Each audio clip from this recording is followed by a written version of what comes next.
چرا پوتین قدرتمندترین مرد جهان است؟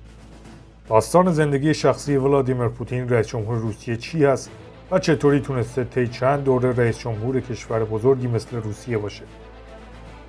این روزها که همه جا بحث جنگ روسیه و اوکراین داغ است، بد نیست که نگاهی بکنیم به زندگی شخصی ولادیمیر پوتین و اینکه اون چه کسی است و چجوری تونست رئیس جمهور روسیه بشه و ماجرای به چالش کشیدن پوتین و دعوت به مبارزه اون توسط ایلان ماسک.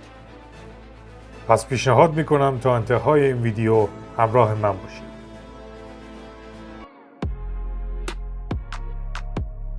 سلام و درود به همه فکت مگیای عزیز. خیلی خوش اومدین به اولین ویدیوی سال جدید و قرن جدید از فکت مگ. امیدوارم هر جا هستین حالتون عالی باشه و سال جدید و نوروز رو بهتون تبریک میگم. امیدوارم که سال خیلی خوبی رو داشته باشین. در زمان جنگ جهانی دوم یک سرباز روس بالاخره بعد از چند هفته موفق میشه که مرخصی بگیره و به محل سکونت خودش در روسیه برگرده. اون سرباز روس وقتی به محل زندگی خودش برمیگرده، جسد همسرش رو در میان اجساد باقی مانده از جنگ میبینه و اصرار میکنه که همسر من زنده هست و اون نمرده و دقیقا همینطور هم شد و همسر اون زنده بود. اون زن و شوهر بعد از 8 سال صاحب فرزندی میشن و اون کسی نیست جز ولادیمیر پوتین. و اینجوری بود که ولادیمیر پوتین در سال 1952 میلادی یا 1331 شمسی در سن پترزبورگ کنونی یا لنینگراد به دنیا اومد. پوتین نه در یک خانواده ثروتمند به دنیا اومد که از لحاظ مالی قوی باشن و نه در یک خانواده اشرافزاده که حکومتی باشن. پدر بزرگش آشپز شخصی لنین و استالین بود و پدر و مادرش هم کارگران یک کارخانه بودند و هر دو برادر اون در زمان اشغال روسیه در جنگ جهانی کشته شدند. محل زندگی پوتین در سن پترزبورگ گروه‌های خلافکاری وجود داشتند و همین باعث شد که ولادیمیر پوتین به یک بچه قلدر در مدرسه تبدیل بشه و یک مبارز سرسخت بشه. به خاطر محل زندگی و همچنین کلاس جدایی که از کودکی میرفت و سخت در اون تمرین میکرد، در مدرسه برای خودش بروبیایی داشته و کسی جرئت نداشته بگه بالا چشات ابروه. بله آمو جان، فلفل نبین چه ریزه. اما نکته عجیب ماجرا اینه که اگر شما الان به روسیه سفر کنید، هیچ کدوم از دوستان دوران کودکی یا دوران مدرسه پوتین رو نمیتونید پیدا کنید. انگار که همشون رو وادار کردن که درباره گذشته پوتین هیچ حرفی نزنن، یا انگار که اصلا گذشته‌ای نداشته. اون در دانشگاه دولتی سن پترزبورگ رشته حقوق رو گذروند و بعد از اون به عنوان مأمور در سازمان اطلاعات و امنیت اتحاد جماهیر شوروی یعنی کاگبه وارد شد. پوتین به عنوان جاسوس برای سازمان کاگبه وارد آلمان شرقی شد و نقش پررنگی در اعتراضات سوسیالیستی در آلمان شرقی داشت که این منجر به فروپاشی دیوار برلین شد. در سال 1989 و سقوط دیوار برلین، پوتین برای جلوگیری از اسناد کاگبه که به دست آلمان‌ها بیفته، به تنهایی هزاران مدرک رو سوزوند و از بین برد. نظر شما راجع به پوتین و شخصیت و عملکرد اون چی هستش؟ اتحاد جماهیر شوروی بعد از فروپاشی به 15 کشور جدید و مستقل تبدیل شد، من جمله همین اوکراین. و پوتین از این اتفاق که بسیار ناراحت بود گفت روس‌ها بیش از 2 میلیون متر مربع خاک را از دست دادند و 15 کشور.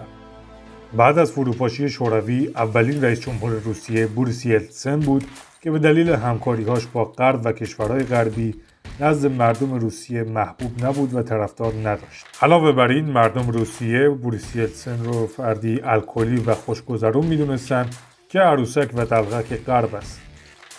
اون برای موندن در کرسی قدرت به ثروتمندانی که شرکت‌های دولتی رو خریداری کرده بودند قدرت سیاسی هم داد و اینجوری شد که ثروتمندای روسی علاوه بر داشتن ثروت قدرت سیاسی رو هم پیدا کرد. در همین زمان پوتین وارد عرصه سیاست شد و تونست خیلی خوب پیشرفت بکنه. اون تونستش اعتماد رئیس جمهور روسیه رو به خودش جلب بکنه و در نهایت در سال 1999 پس از استعفای رئیس جمهور روسیه بوریس یلتسن، اون به طور رسمی رئیس جمهور فدراسیون روسیه شد.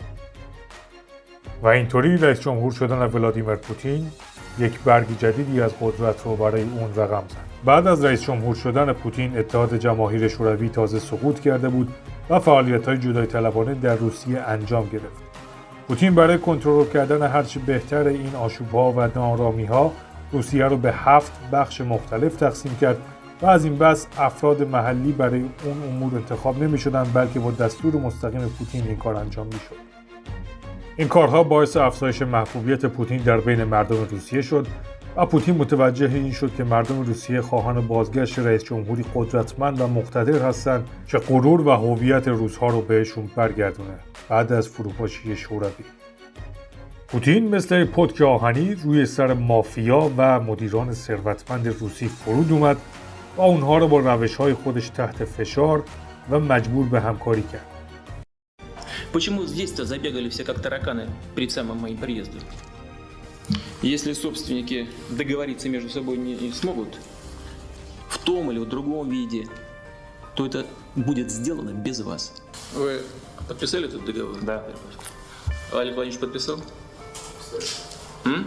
Что я не вижу вашей подписи? Идите, подпишите. Идите ко мне.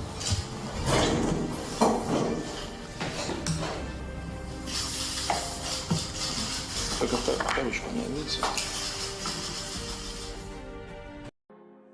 اگر تا اینجا از این ویدیو خوشتون اومده اونو لایک کنید، چنل رو سابسکرایب کنید که این بزرگترین حمایت شما برای من هستش و اون زنگوله کنارش رو فعال کنید که وقتی ویدیوهای بعدی منتشر میشه شما اونها رو ببینید.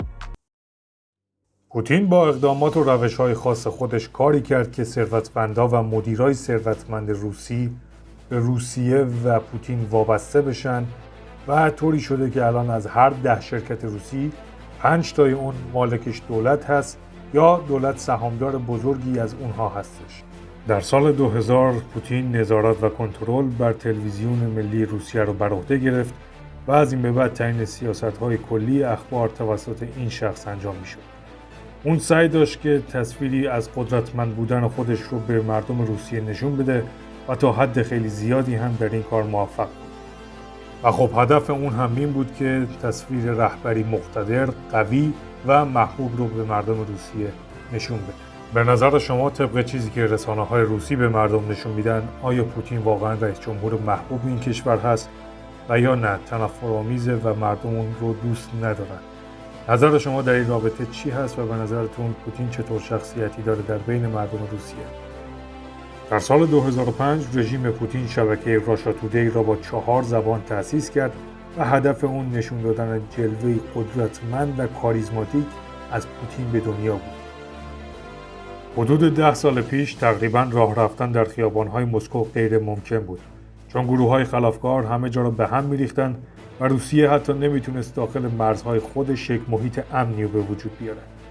اما پوتین مثل پتک آهنی روی سر همه این باندهای خلافکار اومد و باعث شد که نرخ جرم و جنایت در روسیه 85% کاهش پیدا بکنه و شهرهای روسیه مثل مسکو به منطقه امن‌تری تبدیل شد و الان آرومتر هستن. همچنین اقدامات پوتین در چچن نشون داد که اون تا چه اندازه میتونه بی‌رحم باشه. چچن در سال 1990 بعد از فروپاشی اتحاد جماهیر شوروی اعلام استقلال کرد و پوتین در سال 1999 با خشونت تمام قوای ارتش روسیه به چچن حمله کرد. در طول این درگیری‌ها بیش از 80,000 نفر کشته شدند. اون زندانیای خطرناک رو از زندان‌ها آزاد کرد و همراه با ارتش به منطقه چچن اعزام کردش. پوتین به صراحت اعلام کرد که اگر لازم باشه فرزندان خودم رو هم فدا میکنم تا همه شما را از ریشه نابود کنم. روسیه هیچ ترسی از وارد شدن به درگیری‌های خشونت‌آمیز با کشورهای همسایه خودش نداره.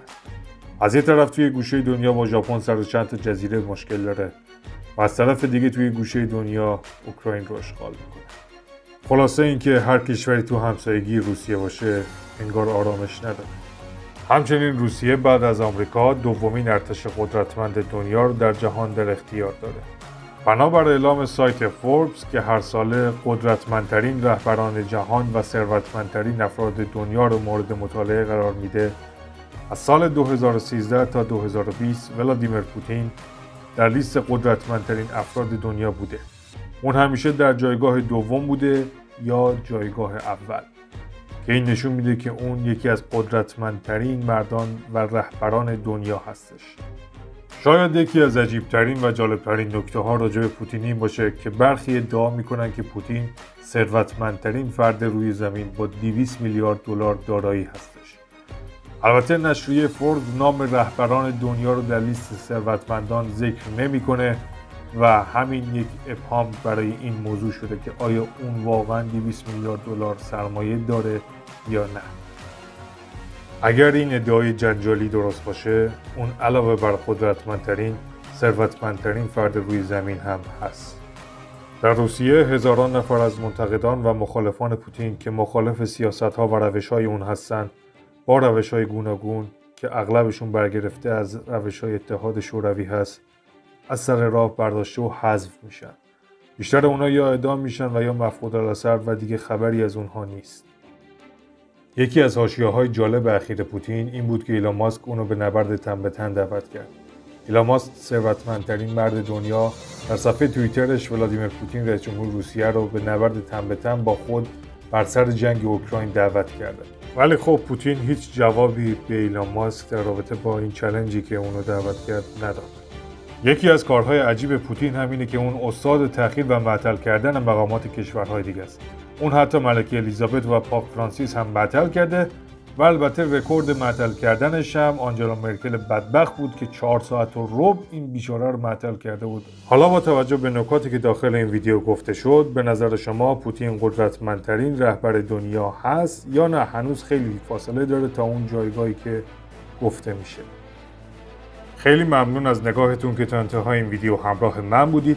اگر از این ویدیو خوشتون اومد اونو لایک کنید، چنل رو سابسکرایب کنید که این بزرگترین حمایت شما برای من هست و اون زنگوله کنارش رو فعال کنید که هر وقت ویدیوهای بعدی منتشر میشه شما اونها رو ببینید. خیلی دوستتون دارم. تا ویدیوهای بعدی، فعلا.